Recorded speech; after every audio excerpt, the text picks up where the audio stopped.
हाँ जी बेटा, हम लोग बात करने के लग रहे थे ट्रांसक्रिप्शन की, है ना। कि जब डीएनए से आरएनए की फॉर्मेशन होती है उसको हम क्या बोलते हैं, ट्रांसक्रिप्शन।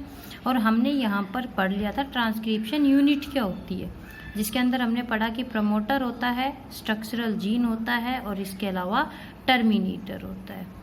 ये भी हमने पढ़ा कि जो प्रोकैरियोट्स होते हैं उनके अंदर सिर्फ एक ही पॉलीमरेज एंजाइम है जो कि सारे टाइप के आरएनए को क्या करता है, बनाता है। जब हम इस ट्रांसक्रिप्शन की बात करते हैं बेटा, इसको स्टार्ट करने के लिए जो फैक्टर चाहिए उसका नाम है सिग्मा फैक्टर, यानी कि जो 80 रिच रीजन रहता है जिसको कि आप टाटा बॉक्स के नाम से जानते हो, उसको कोई भी चीज़ अपने आप रिकॉग्नाइज नहीं करेगी। अगर ये सिग्मा फैक्टर है तो ही पता चल पाएगा कि यहाँ पर 80 रिच रीजन है, टाटा बॉक्स है और यहाँ से ट्रांसक्रिप्शन को स्टार्ट करना है। क्लियर। जब हम क्या करते हैं, उस पॉलीमरेज में से इस सिग्मा फैक्टर को माइनस करते हैं तो उसको हम बोलते हैं कोर एंजाइम। इसका नाम आगे आएगा, इसलिए मैं आपको ये कोर एंजाइम के बारे में बता रही हूँ। स्टार्ट किस फैक्टर की वजह से होती है, सिग्मा फैक्टर की वजह से, और जो ये एंड होता है ट्रांसक्रिप्शन का प्रोसेस वो होता है दूसरे फैक्टर जिसको कि हम बोलते हैं रो फैक्टर। और भी एंजाइम चाहिए। अगर डीएनए से आरएनए बन रहा है और सिर्फ एक ही स्ट्रैंड पे बन रहा है, यानी कि यहाँ भी जब आरएनए बनेगा डीएनए के जो दोनों स्ट्रैंड है वो अलग होंगे। सिंगल स्ट्रैंड को स्टेबलाइज करने के लिए एंजाइम्स आएंगे। बेस पेयरिंग है ना, अगर ए है तो उसके अपोजिट टी आएगा, सी है तो अपोजिट जी आएगा। और फाइनली जब आरएनए बन जाता है वो डीएनए में से क्या होता है, सेपरेट होता है। क्लियर। तो इसका जो मैकेनिज्म का जो सबसे पहला स्टेप होता है बेटा, this is known as the activation of ribonucleotide.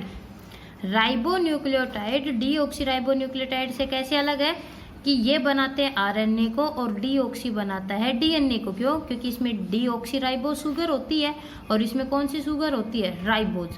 दूसरी बात, थाइमिन की जगह है ना, डीएनए में रहता है थाइमिन, आरएनए में रहता है यूरेसिल। यानी कि जब रेप्लिकेशन पढ़ा था ना कि थाइमिडिन मोनोफॉस्फेट था जो ट्राइफॉस्फेट बना, लेकिन यहाँ पर थाइमिडिन मोनोफॉस्फेट की जगह कौन आ जाएगा, यूरेसिल, यूरेडिन मोनोफॉस्फेट। ठीक है। तो 4 टाइप के राइबोन्यूक्लियोटाइड्स रहते हैं। एडिनाइन का adenine monophosphate, guanine monophosphate, uridine monophosphate और साइटिडिन मोनोफॉस्फेट।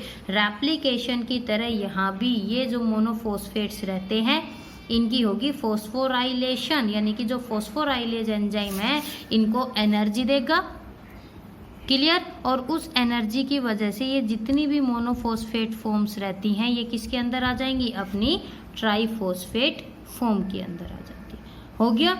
चलो जी, अब नेक्स्ट टॉपिक आता है डीएनए टेम्पलेट। देखो, ऑन स्पेसिफिक सिग्नल, जब जैसे ही एक पर्टिकुलर सिग्नल मिलता है तो जो डीएनए का सेगमेंट जिसको कि हमने ट्रांसक्रिप्शन यूनिट के नाम से जाना था वो अपने आप को क्या कर लेता है बेटा, प्रिपेयर कर लेता है ताकि वहाँ पर आरएनए की जो फॉर्मेशन है वो हो सके। और डीएनए का वो हिस्सा जहाँ पर ये क्या होती है, आरएनए बनता है, उसमें क्या होता है, एक प्रमोटर हिस्सा होता है, इनिशिएशन साइट होती है, कोडिंग रीजन होता है और इसके अलावा टर्मिनेटर रीजन होता है। तो ट्रांसक्रिप्शन कहाँ से स्टार्ट होती है, इनिशिएशन साइट से स्टार्ट होती है और टर्मिनेटर रीजन के ऊपर क्या हो जाती है बेटा, खत्म हो जाती है। जब हम बात करेंगे प्रमोटर रीजन की, तो प्रमोटर रीजन के बारे में हम ऑलरेडी कर चुके हैं कि प्रमोटर रीजन के पास होएगा आरएनए पॉलीमरेज रिकॉग्नाइजेशन साइट। ध्यान से सुनना, प्रमोटर रीजन पे 2 मेन चीज़ें होती हैं, आरएनए पॉलीमरेज एंजाइम को पहचानने के लिए जगह और उस आरएनए पॉलीमरेज को बांधने के लिए जगह। समझ गए। प्रमोटर पे सबसे पहले एंजाइम को पहचाना जाएगा और जैसे ही एंजाइम रिकॉग्नाइज हो जाता है उसको वहाँ पर क्या किया जाता है, बाइंड अप किया जाता है। चेन ओपनिंग, चेन ओपनिंग का मतलब है जहाँ से डीएनए खुलना शुरू होता है वो रहता है 80 रिच रीजन जिसको कि हम नाम देते हैं TATA box in the prokaryotes.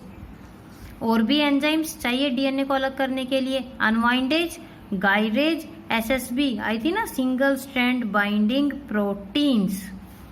Terminator region कैसे खत्म होगा बेटा? टर्मिनेटर रीजन पे रहता है पोली ए, यानी कि ए का सीक्वेंस शुरू हो जाता है, या वहां पर रहता है palindromic sequence. Palindromic sequence Tata TA, अगर उसको सीधा पढ़ेंगे तब भी ऐसे पढ़ा जाएगा, और अगर अपोजिट डायरेक्शन में पढ़ेंगे तो भी हम उसको क्या पढ़ते हैं? TA टाटा। यानी कि कुछ सीक्वेंसेस ऐसे होते हैं बेटा जो कि सीधी या उल्टी डायरेक्शन में सेम पढ़े जाते हैं। ठीक है, मलयालम, टाटा को छोड़ दो क्योंकि इसमें गैप आएगा। मलयालम की जब बात करेंगे है ना, तो मलयालम को आप कोई सी भी डायरेक्शन में पढ़ लो, उल्टी पढ़ लो या सीधी पढ़ लो, सेम पढ़ी जाती है मलयालम, आगे से भी और पीछे से भी।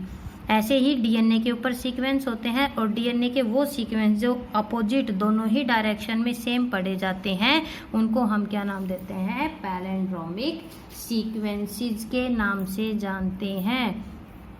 अब जब ये ट्रांसक्रिप्शन शुरू होगी तो सबसे पहले, ठीक है, जो आरएनए पॉलीमरेज एंजाइम होता है वो आएगा और आके कहाँ पर अपने आप को बाइंड करता है? प्रमोटर रीजन के ऊपर। हो गया। और डीएनए का सिर्फ एक ही स्ट्रैंड जो कि 3 से 5 की तरफ जाता है वो टेम्पलेट का काम करेगा, जिसको कि हम मास्टर टेम्पलेट या एंटीसेंस स्ट्रैंड बोलते हैं। 3 से 5 है तो आरएनए किधर बनेगा? 5 से 3 की डायरेक्शन में बनेगा। इतनी चीज समझ में आई। अब आ जाओ चेन फॉर्मेशन। चेन फॉर्मेशन वही है कि डीएनए के जब दोनों ही स्ट्रैंड सेपरेट हो गए तो वहां पर जब आरएनए बनना शुरू होएगा, देखो इस तरह ये गया, तो वहां पर अब इनकी बेस पेयरिंग होगी। अगर यहाँ पर ए है तो यहाँ पर क्या आ जाएगा? U आ जाएगा। T है उधर तो यहाँ पर A आ जाएगा। C है तो इधर G आ जाएगा। इसको हम बोलते हैं बेस पेयरिंग। Then chain. और जब ये बेस पेयरिंग कंटिन्यू चलती रहती है तो बेटा, तो इसकी वजह से यहाँ पर क्या होने लग जाता है? चेन की फॉर्मेशन स्टार्ट होती है। तो देखो प्रोकैरियोट्स में कहता है कि सिर्फ एक ही पॉलीमरेज एंजाइम चाहिए प्रमोटर रीजन को ढूंढने के लिए, लेकिन जब हम यूकैरियोट्स की बात करते हैं, यूकैरियोट्स के पास कई सारे फैक्टर्स रहते हैं जो कि अलग अलग काम करते हैं। आरएनए की फॉर्मेशन जैसे ही स्टार्ट हुई, यानी कि जैसे ही आरएनए बनना शुरू हो जाता है, तो जो सिग्मा फैक्टर था, सिग्मा फैक्टर आया था, वो क्या हो जाता है? सेपरेट, है ना।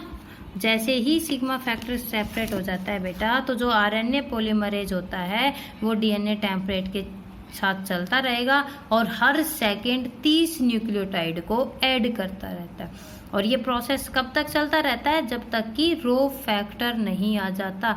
जैसे ही रो फैक्टर आता है, रो फैक्टर मतलब एक ऐसा हिस्सा आ जाएगा डीएनए का जिसपे लगभग ए आने लग जाते हैं, यानी कि वहां पर जो आरएनए की फॉर्मेशन है वो हो जाती है कंप्लीट।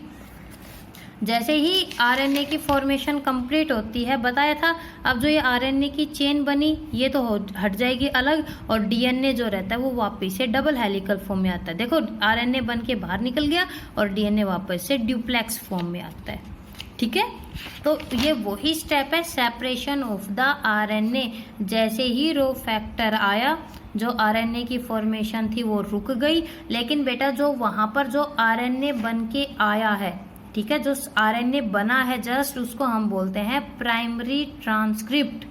ध्यान से सुनना, the released RNA is known as the primary transcript. वो नॉन फंक्शनल होता है, अब उसको क्या किया जाता है? फंक्शनल बनाया जाता है। क्लियर? तो अब क्या रहेगा, जब हम प्रोकैरियोट्स की बात करेंगे, बहुत से ऐसे स्ट्रक्चरल जीन्स रहते हैं जो कि एक साथ मिलके काम करते हैं। अगर मान लो एक से एक ही आरएनए बन रहा है तो उसको बोलते हैं मोनोसिस्ट्रोनिक, लेकिन अगर एक सिंगल से बहुत सारे आरएनए बनते हैं तो उसको हम बोलते हैं पॉलीसिस्ट्रोनिक। तो ये ट्रांसक्रिप्शन यूनिट होती है पॉलीसिस्ट्रोनिक प्रोकैरियोट्स में, और यूकैरियोट्स में होती है मोनोसिस्ट्रोनिक। आरएनए अलग हो गया। अब आ जाओ ड्यूप्लेक्स फॉर्मेशन। जैसे ही चीजें अलग होती है, जो डीएनए होता है बेटा, वहां से वो जो गाइरेज या अनवाइंडेज, जो एसएसबी, जितनी भी प्रोटीन्स या जो एंजाइम्स जुड़े थे सब सेपरेट हो जाएंगे और डीएनए अपनी डबल हेलिकल फॉर्म में वापिस आ जाता है। ठीक है, ये थी इसकी मैकेनिज्म। लेकिन इस मैकेनिज्म से भी ज़्यादा इम्पोर्टेंट है पोस्ट ट्रांसक्रिप्शन प्रोसेसिंग। हमने ये बताया कि जो आरएनए बनता है सबसे पहले वो नॉन फंक्शनल होता है, उसको फंक्शनल किया जाता है। 3 नंबर में बोर्ड के अंदर ये क्वेश्चन डायरेक्ट आता है, पोस्ट ट्रांसक्रिप्शनल प्रोसेसिंग को एक्सप्लेन करो। देखो, जो प्राइमरी ट्रांसक्रिप्ट बनी वो फंक्शनल आरएनए से काफ़ी बड़ी होती है। हिट्रोजिनस न्यूक्लियर आरएनए बोलते हैं। क्या बोलते हैं उसको? Heterogeneous nuclear RNA. तो उसको फंक्शनल करने के लिए पोस्ट ट्रांसक्रिप्शन हो चुकी है, अब उसकी मॉडिफिकेशन को हम क्या बोलते हैं? Post transcriptional processing.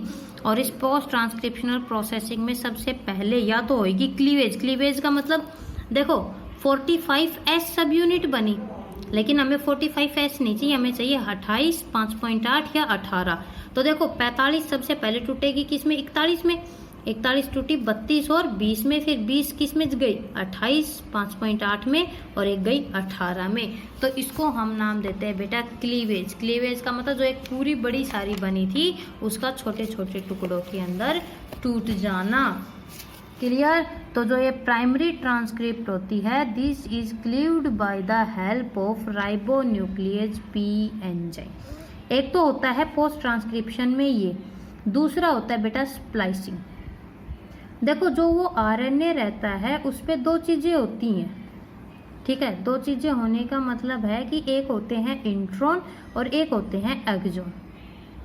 बेटा जो कोड्स रहते हैं यानी कि जो काम की चीज है उनको तो बोलते हैं एक्सॉन, और जो बेकार की चीज है उनको बोलते हैं इंट्रॉन। अब उस आरएनए में एक्सॉन भी है और इंट्रॉन भी है, तो क्या किया जाएगा? स्प्लाइस का मतलब कट। इंट्रॉन को हटा के और आपस में उन एक्सॉन्स को क्या किया जाता है? जोड़ा जाता है। तो कैसे पता चलेगा कि ये इंट्रॉन है? इंट्रॉन स्टार्ट तो होता है GU से और जहाँ खत्म होता है वहाँ आता है AG, GU-AG रूल। तो बेटा क्या किया जाएगा? इन इंट्रॉन्स को कट कर दिया जाता है और फिर आरएनए जो लाइगेज एंजाइम है उन सारे एक्सॉन्स को एक दूसरे के साथ जोड़ देता है। इसको बोलते हैं स्प्लाइसिंग। क्लियर? तीसरा जो मेथड आता है वो है टर्मिनल एडिशन। देखो, जो हेड और टेल है, अगर हम उस पर ऐसी चीज जोड़ दें कि हेड पे भी कोई चीज ना जुड़ सके और टेल पे भी, वो बच जाएगी। कैपिंग और टेलिंग। जो कैप होती है यानी कि जो 5 प्राइम एंड होता है या जो टेल 3 प्राइम एंड होता है, हम उस पर कोई ना कोई चीज एक्स्ट्रा ऐड कर देते हैं। देखो, CCA segment in tRNA, cap nucleotide at 5 prime end और poly A segment at 3 prime end. तो जो कैप होती है 5 प्राइम पे वो कैसे बनाई जाती है? Modification of the GTP, guanosine triphosphate को मॉडिफाई कर दिया जाता है। किसके अंदर? 7 मिथाइल ग्वानोसाइन में 7 Mg, और 5 प्राइम एंड पे उसको जोड़ दिया, कोई चीज़ जुड़ेगी नहीं, और 3 प्राइम एंड पे A की एक पूरी की पूरी टेल बना देते हैं। ठीक है। 4th आता है बेटा न्यूक्लियोटाइड मॉडिफिकेशन। tRNA के अंदर काफ़ी कॉमन है कि जो न्यूक्लियोटाइड होते हैं उन्हीं को मॉडिफाई कर दिया जाता है, और जैसे ही उनको मॉडिफाई किया जाता है कोई भी एक्स्ट्रा चीज़ वहाँ पर ऐड नहीं हो सकती। ये आपके सबसे इम्पोर्टेंट टॉपिक है कि जो पोस्ट ट्रांसक्रिप्शनल जो चेंजेस होते हैं उसके अंदर क्या कुछ आता है। ठीक है, तो ये जो मैकेनिज्म थी ये थी कंप्लीट हमारी ट्रांसक्रिप्शन की। अब हम नेक्स्ट बात करेंगे हमारे आरएनए के बारे में। हालांकि +1 में आप लोगों को अच्छे से करवाया था, लेकिन मेरे बच्चे हो तो मैं बहुत अच्छे से जानती हूँ कि सारा का सारा माइंड पर से स्लिप हो चुका है। आरएनए बन गया, आरएनए प्रोटीन्स कैसे बनाता है ये बात करेंगे बाद में, लेकिन इसके अलावा भी कुछ टॉपिक्स आएंगे जिसमें हम पढ़ेंगे कि आरएनए क्या होता है। ठीक है, आरएनए की कौन कौन सी टाइप होती है, कैसी वो दिखती हैं और कैसे ये काम करती है। क्लियर? तो अब हम बात करेंगे हमारी नेक्स्ट वीडियो में इस आरएनए के बारे में।